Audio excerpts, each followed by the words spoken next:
That was not a common Bengals W. In fact, that was about as common a Bengals L as we've seen since January 2022. This is the story of how the Bengals usually lose. What's up, you guys? Sean Ross Sapp. I just got back about an hour or so ago from Paycor Stadium. Took my first Escaloozer ride, unfortunately. For those of you who aren't familiar with the Escaloozer, it is the escalator at Paycor Stadium in which, unfortunately, many Bengals fans are all too acquainted with, and it is right behind my season ticket seats. Oh, this loss, man. This loss sucked in so many ways because the Cincinnati Bengals could have gotten off to at least a mediocre start.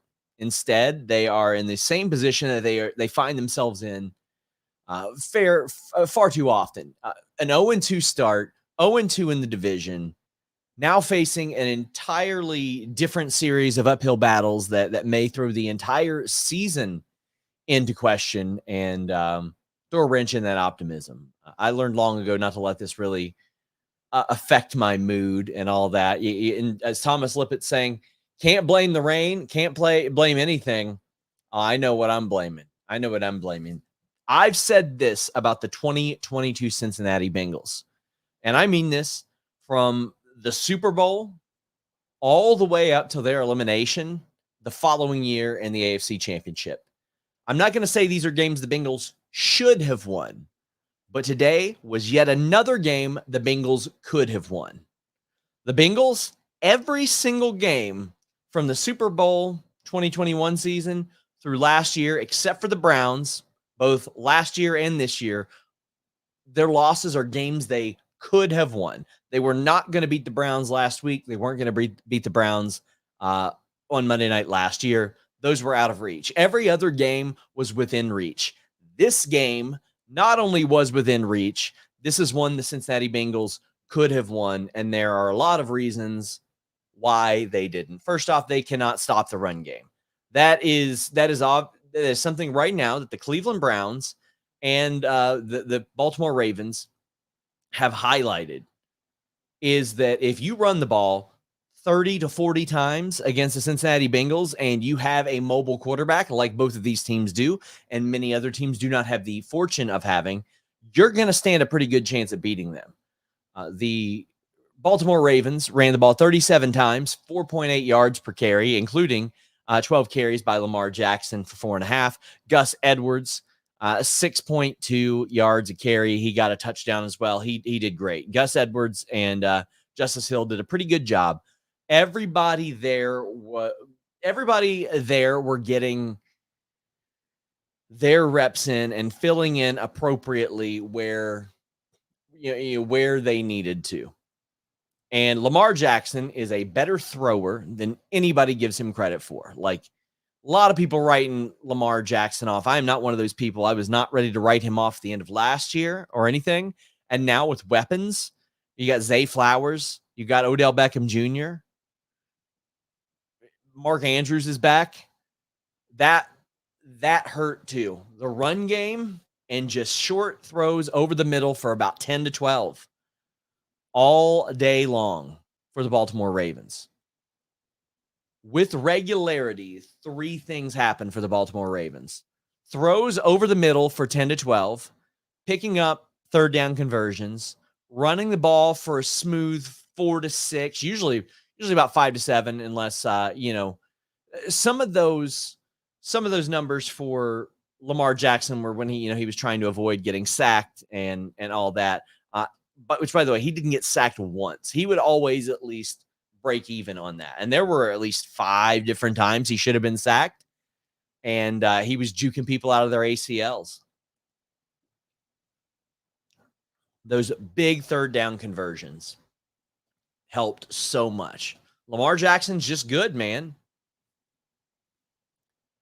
And like, I am less dejected about this than Deshaun Watson, who I just believe is not good anymore. I don't think Deshaun Watson is any good. I look at Lamar Jackson and I'm like, yeah, if you swap teams If you tomorrow you traded Lamar Jackson for Joe Burrow, I'd be like, not ideal, but okay. Bengals can win with Lamar Jackson. Anybody can win with Lamar Jackson. He's Lamar Jackson.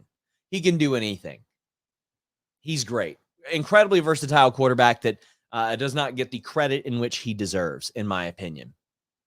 And that huge 50-plus yard bomb to Zay Flowers. It's disheartening to me when I look around the NFL and I see every other quarterback that is held in high regard launching like 40, 50, 60-yard bombs.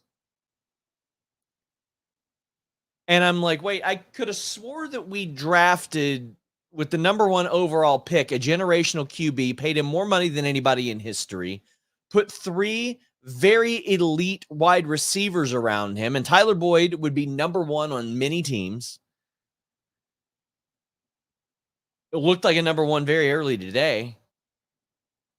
Spent millions and millions and millions on an offensive line. Aren't all those things that happened? Because I see Lamar Jackson just launch the ball up to Zay Flowers, who is fantastic, by the way. Gonna give T. Higgins and or Chase a run for their money, I think, in the future in this division. Like, he is unbelievably good. At 5'10", to be able to pull down balls like that, my God, man. He's really, really great too. So now the Ravens are 2-0. They are absolutely a team you got to worry about even more now. I looked at the way that things were last year for the Ravens, and I was like, well, they got better. I'm not sold on Odell Beckham Jr. I'm definitely not sold on him. Three receptions, 29 yards. That's about where I think he's going to be, honestly. I think he'll be between the 25 and maybe 50-yard type of receiver if they're lucky. He'll have big games and stuff. There was a terrible play in the end zone where Odell Beckham Jr. dragged Cannon Taylor-Britt down on top of him. And they called, I think, defensive pass interference. One of the worst calls I've seen go against the Bengals, and I've seen some pretty terrible Bengals calls go against them, especially in the playoffs. King of the North says not sold on the Ravens being healthy all year. Well, then they're not healthy now. They're barely healthy now. I mean, OBJ sat out last game. They missed like 5 starters today. That's another thing. The Ravens were hampered. They were hurt. Like, damn, man. They limped into this game. And still, at no point, except for the very, very final stretch, did it feel like the result was in a little bit of doubt. Just a little bit. So that Zay Flowers play hurt for multiple reasons, because that's the type of play that the Cincinnati Bengals just haven't seemed to get lately. You don't see Joe Burrow just launch that ball 50 yards upfield and see Tyler Boyd, T. Higgins, or Jamar Chase pull it down this year. It hasn't been happening. And that's because Zach Taylor, who I don't want to criticize too much, because listen, I'm still learning the game of football, but I would love to see a stat breakdown on success of plays behind the line of scrimmage, especially throws behind the line of scrimmage, and ones upfield. Because I'll tell you one thing, the Cincinnati Bengals would have won today's game if they threw the ball upfield like they did in the second half. Instead, what we saw were numerous plays that were largely designed for this Bengals playbook when Joe Burrow basically had cardboard cutouts as an offensive line and had to get rid of the ball immediately. Bam, there you go. Bam, there you go. Not nearly as much skill required to be the highest paid quarterback in the NFL. Hike the ball, get rid of it immediately, hope that Jamar Chase picks up 4 or 5 or creates some magic, right? This happened throughout the entire first half. By the end of the first half, Joe Burrow was on pace to throw for less yards than he did last week, which was his worst, most disappointing game of all time. Other than, you know what, last week, I'd take the 4 turnover game against Pittsburgh last year over that because at least they showed some fight.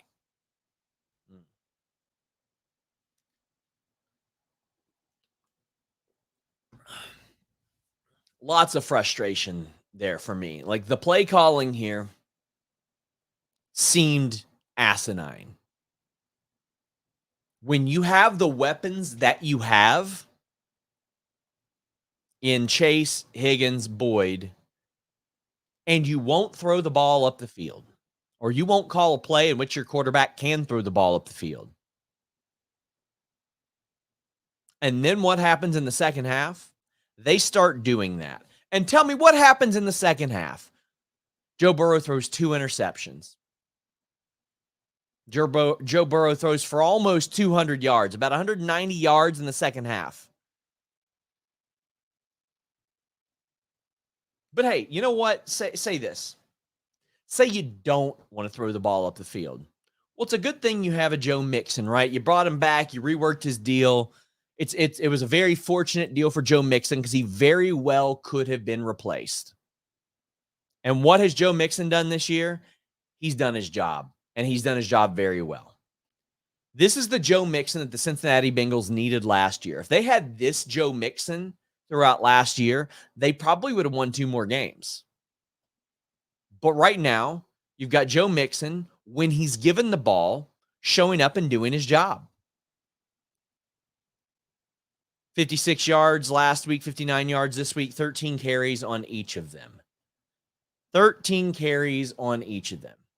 Never mind that the teams that the Bengals have been playing have been running it down their throats with success. Joe Burrow has been struggling. You just let him carry the ball 13 times?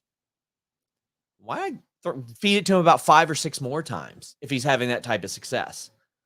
And not only that, he bailed the team out multiple times with catches too. I think he was 4 for 5 receiving. He averaged about 9 there as well. Joe Mixon playing his ass off right now. I would have got him at least 20 touches today, at least. The way that he was playing, at least. I don't get it, man. If you've got a running back averaging about 4.5 yards a carry, and we're not even, you know what, that number was hampered a little bit by, a first down push. Chase Brown got a rush as well. Joe Burrow had one nice little run, but Joe Mixon, like I said, this is the Joe Mixon that the Cincinnati Bengals needed last year.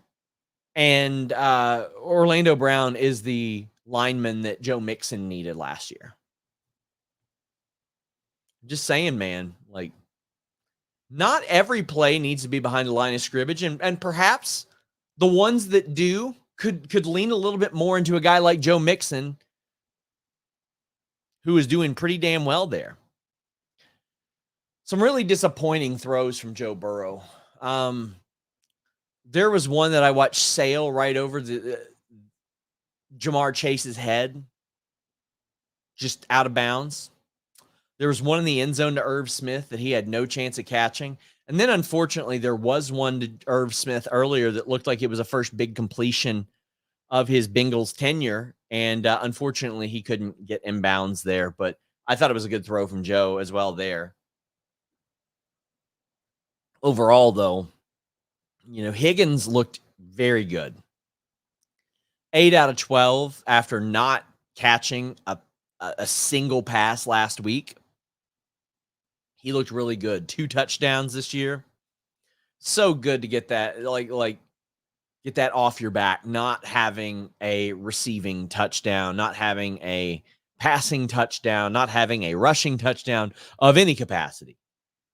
But the Bengals in the first half were able to get on the board. Now, simply, this is what I would do every time. Get a defensive stop, punt return for a TD. Enough so that the next go around, they didn't even want to punt. They didn't even want the Bengals to field. They didn't want Charlie Jones to get an opportunity to run another 81-yard yacker back to the house. Charlie Jones, as things stand, based on what we've seen, he has already been worth the 4th round pick. He's likely going to be a guy that steps up and possibly takes over for Tyler Boyd if Tyler Boyd leaves. But Charlie Jones, an 81-yard punt return, like my God, man. That's exactly what you want out of a guy like this, to show that he can be dynamic and show that he can burn somebody. Is worth mentioning Cam Taylor-Britt, speaking of people who got burned, he did get burned bad on that Zay Flowers reception. And Nick Scott, who was making a lot of plays, concussion protocol. Now, I want to say this. He did not look great in the first quarter when he got cracked pretty hard. He was stumbling around. It was very clear he needed to come out of the game. And then by the end of the game, he did have to come out. Now, this is not optimal. This is not ideal, because that Bengal secondary needed him. They got just abused throughout the entire game. And you can't stand to lose a veteran like Nick Scott there. Terrible throws that I mentioned. This is why I put this game on Joe Burrow. Now, Joe Burrow, once he started to throw the ball up the field, helped change the game. However, at minimum, 3 points were taken off the board by a really, really bad pick into double coverage, damn near into the end zone. And then the Ravens returned that interception for like 30 yards. And hey, you know what? Probably would have been more if Joe wasn't chasing the guy. That probably didn't, help out his calf much either, which we're going to talk about shortly. But that pick, man, that erased at least 3 points off the board, and it ended up being a 3-point game. And I encourage you guys to look back at Joe Burrow's or games that the Bengals have lost under Joe Burrow. This one, 3 points. Last week again. That one will not be one that I reference, needless to say. But let's look back at 2022. Kansas, 3 points. Cleveland, that one sucked. But Baltimore, 2 points. Dallas, 3 points. Pittsburgh, 3 points. Let's look back at 2021. The game logs there. The Super Bowl, 3 points. They didn't even play against, or he didn't play against Cleveland in 2022, but they lost that one by 5. But San Francisco, 3 points. The Chargers, they weren't winning that game. The Browns, they weren't winning that game. The Jets, 3 points. The Packers, 3 points. Chicago Bears, 3 points. Are you noticing a trend here? Are you noticing a trend here? The Bengals are within a field goal of about 80% of games that Joe Burrow plays. Man, and that first season, obviously a different beast, but Cleveland 3 points, Indianapolis 4, the Chargers 3, they tied one game, and then Cleveland 5. Like they haven't had a ton of games like last week's Cleveland game or last year's Cleveland game. They just haven't had a lot of those. The Bengals have been in it. So I feel a lot better. I had somebody say, like, do you get upset when they don't win? No, I get a little disappointed, sure. But I can't let that really negatively affect my mood. I'm alive. I get to talk about the Bengals. I got to go to a Bengals game. I'm going next Monday with my dude Lord crew. But, like, it was so close. And the second half did instill a lot of optimism in me and potential confidence in me. Like last year, man, that first half was so depressing against the Steelers. But by the end of the game, I was like, they should have won this. They should have won this. And quite frankly, at that point, until they showed me that they couldn't stay in games and couldn't win games, I was like, you know what? I'm confident in that team. I thought they were going to win the Super Bowl all year. I was like, I think they could be there with any team. I felt good about the second half of today's game. However, I haven't necessarily seen something out of the Bengals that makes me think that they can hang with absolutely any team, especially if they have a mobile quarterback. The ref at the Seahawks game said he was talking to America. I don't know what that means, my friend. 2 touchdowns, 1 interception, 222 yards for Burrow. Thomas Slippett says, Charlie Jones was a bright spot today. He was. That made me very happy. Thomas says, as you say, Sean, the fact we're in the game and still can't get the win is even more frustrating. Yeah, that's the way those Bengals games have been, man. Like, I can tell you that 11 minutes to go, I was like, if they don't score on this next drive, I'm hitting the Escalooser, beating traffic. They kept me there until the 2-minute warning. Frantic World says, man, the Bengals need to change things up. They do. Listen, my very uneducated opinion is that we should see less throws behind the line of scrimmage. That's how I feel on that end. Defense, boy, I don't know. There's a guy named Lou Anarumo that I think is going to figure it out, though.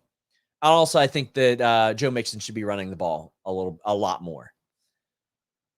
Hey, Shock says, are the Bengals attempting to tank on their team for Caleb Williams, who is sought after to whoever wins the overall number 1 pick? Cards want Caleb too. No, the Cincinnati Bengals are not going to try to tank at all ever for the next 10 years. They don't want Caleb Williams. They don't give a shit about Caleb Williams. Absolutely not. The Bengals do not want Caleb Williams. They want Joe Burrow. So Joe Burrow limps off. He was using the Theragun, was using a lot of stuff like that on his calf. He said that he hurt it or re-aggravated it on the play before the last touchdown. Well, that sucks. And I will say this. If Joe Burrow misses a game, that's rough. Now, if he missed last week, that wouldn't have been as rough. If he missed last week and this week, you know what? That wouldn't have been as rough. Especially 2020 hindsight, it would have been completely fine. Who cares? Let him sit. However, if Joe Burrow misses 2 games, the Cincinnati Bengals do not have an opportunity to get to the playoffs unless Jake Browning becomes a second coming of Brock Purdy. And let me tell you, that ain't happening. That just isn't going to go down. Scores around the NFL. Let's take a look at how things are. Commanders are beating the Broncos with 2 minutes left. Ooh. Falcons over the Packers. That was an interesting one. Bucks over the Bears. Man, how about Baker? Able to pick up a couple wins. Good for him. Seahawks over the Lions. Man, didn't see that one coming. Titans over the Chargers. So, I mean, you got the Chargers in a similar boat. They got a highly paid quarterback who ain't winning right now. Bills over the Raiders. Hate to see it. I don't like it, man. Makes me sad that Josh Allen actually looked good. I thought there might be a slight chance that the man just simply wasn't good at football anymore. Look at week 15 until last week. Woo, it was ugly. He had an incredible game today. 31 of 37. Jesus, man. Buccaneers are 2-0. Baker Mayfield, 317 yards. Unreal, man. Good for him. Colts beat the Texans. And, Chiefs beat the Jags. Hate to see the Jags offense just not doing anything. Giants over the Cardinals, man. Cardinals. If you're a Cardinals fan, you're like, you know what this year is for. Cowboys over the Jets. Jets are going to be doing a lot of that losing this year. But, Brock Purdy didn't have like a great game or anything. But guess what? The guys won. And when Brock Purdy doesn't have a good game, you got Christian McCaffrey, who is going to have a good game. Brock Purdy. What a story, man. Got to be a movie about that guy. 23 years old. Got all the respect in the world for Brock Purdy. Got a lot of determination. Ooh, Richardson's concussed. That sucks. Cardinals going tanking this season. Oh, they're for sure tanking. Caleb Williams' dad or something saying like, well, we'll find somewhere he wants to play. Buddy, you want to play in Arizona. You want to play in that good weather. You want to do that. Let's get the Bengals a dome already. Guys, I think I'm going to start doing 3 big points for the game. Here are my 3 big points for the game. Throw the ball up the field. Let Joe Mixon run the ball more. Less throws behind the line of scrimmage. Guys, that was not a common Bengals W. We're out.